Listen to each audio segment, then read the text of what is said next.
ओम शांति। हमारे पास एक प्रश्न आया है कि कर्म योग क्या है।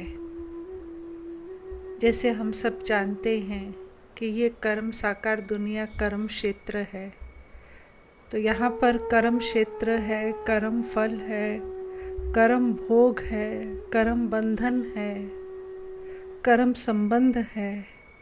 तो हर चीज़ यहाँ पर हमारे कर्म के साथ जुड़ी हुई है।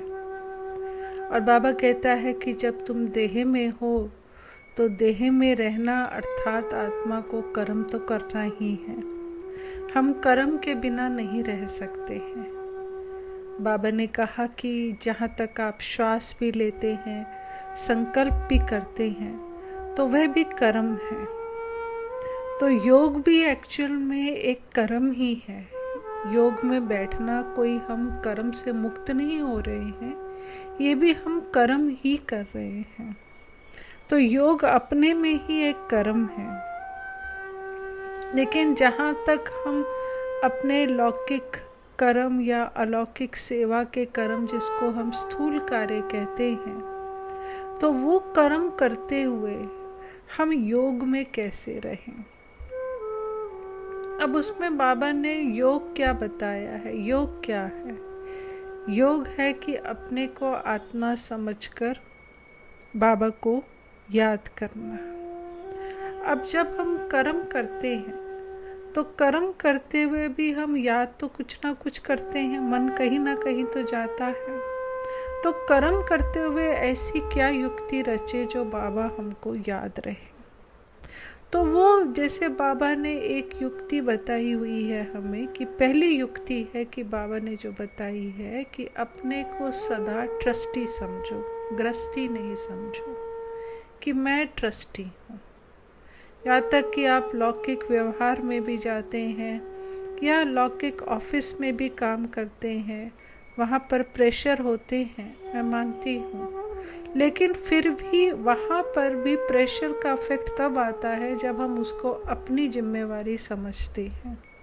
जैसे आज हम सेंटर है, इतना बड़ा यज्ञ चलता है, लेकिन सब यज्ञ में सेवा करते हैं, जैसे आप लौकिक में काम करते हैं। लेकिन कोई किसी को भी ये अंदर में कॉन्शियस स्मृति में नहीं है कि ये मेरी जिम्मेवारी है। जिम्मेवारी बाप की है, हम निमित्त हैं। तो लौकिक कार्य करते हुए भी आप बाबा को अपना बॉस समझो। वो आपका बॉस है, वो जिम्मेवार है, वो आपका लीडर है, वो आपका हेड है।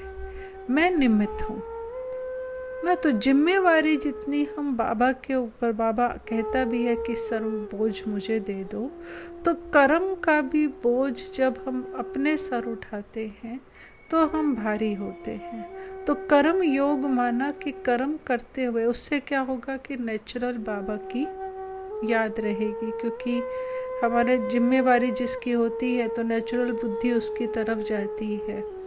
जैसे हम क्या करते हैं, मेरा प्रैक्टिकल एक्सपीरियंस है, मैं कोई भी जिम्मेवारी का कार्य सेवा मेरे पास आती है तो मैं बीच बीच में बाबा से राय लेती रहती हूँ। बाबा ठीक है ये, बाबा मैं ऐसे करूं, है ना।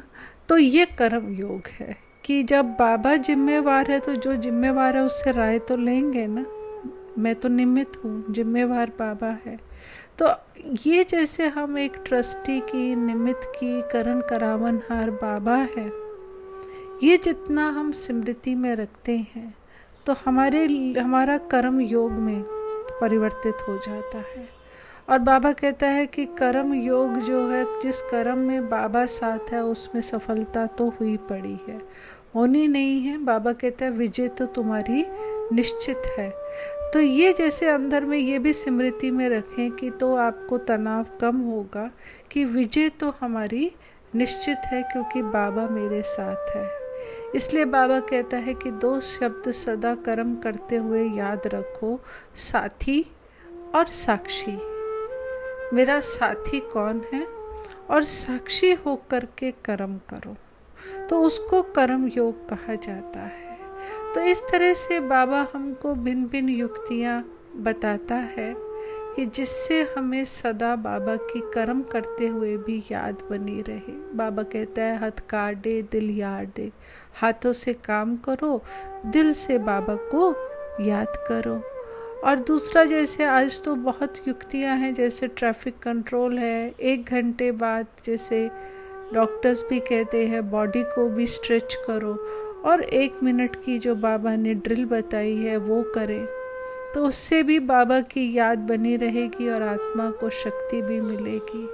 तो ये भी एक बहुत अच्छी युक्ति है बाबा को याद करने की, कर्म करते हुए। तो उससे क्या होगा, बहुत कमाई हो जाएगी। भले आप लौकिक काम कर रहे हैं, लेकिन लौकिक कार्य करते हुए भी आप कर्म योग की तरह कर रहे हैं, कर्म योग स्थिति में कर रहे हैं। तो लौकिक कार्य करते भी आप डबल कमाई कर लेंगे, लौकिक कमाई भी कर लेंगे और अलौकिक कमाई भी कर लेंगे। तो कर्म योगी जीवन में तो फ़ायदा ही फ़ायदा है। इसलिए इसमें थोड़ी सी अटेंशन चाहिए होती है, अटेंशन रख करके और हम ये कर्म योगी जीवन जिए। ओम शांति।